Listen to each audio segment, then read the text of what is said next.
வணக்கம் அன்புள்ளவர்களே. நம்மில் பலரது வாழ்வு ஒரு தொடர் போராட்டக் களம். தினமும் காலையில் எழுந்து வேலைக்குப் போவது, குடும்பத்தை பராமரிப்பது, கனவுகளுடன் போராடுவது, இதுவே அன்றாட நிதர்சனம்.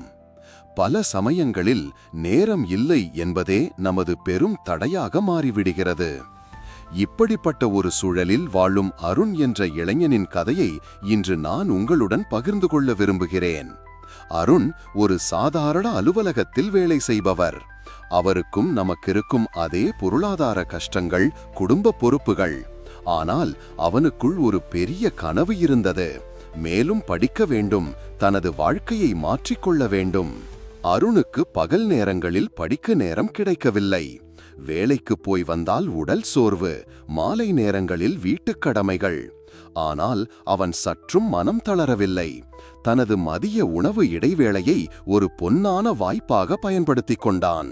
நண்பர்கள் ஓய்வெடுக்கவோ அரட்டையடிக்கவோ பயன்படுத்தும் நேரத்தில் அருண் ஒரு மூலையில் அமர்ந்து தனது பழைய புத்தகங்களை எடுத்து படிப்பான். ஒரு கையால் அவசரமாக உணவை உண்டு கொண்டே மறு கையால் குறிப்புகள் எடுப்பான்.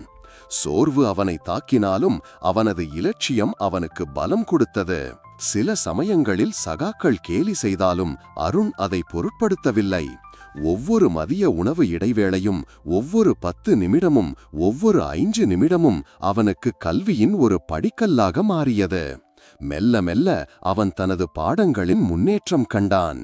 அருணின் கதை நமக்கு ஒரு முக்கியமான உண்மையை உணர்த்துகிறது. நேரம் இல்லை என்பது வெறும் ஒரு சாக்குப்போக்கு. உண்மையான உறுதியும் விடாமுயற்சியும் இருக்குமானால் நமக்கான நேரத்தை நாமே உருவாக்கிக் கொள்ள முடியும். நமது இலட்சியத்தின் மீது கொண்ட பற்று எத்தகைய சோர்வையும் தடங்கலையும் தாண்டி வெற்றியை நோக்கி நம்மை அழைத்துச் செல்லும். போராடும் ஒவ்வொருவருக்கும் அருணின் கதை ஒரு உத்வேகம். உங்கள் கனவுகளை கைவிடாதீர்கள். சிறிய நேரம் கிடைத்தாலும் அதை முழுமையாக பயன்படுத்துங்கள். விடாமுயற்சி இருந்தால் நேரம் தானாகவே உருவாகும். வெற்றி நிச்சயம். நன்றி.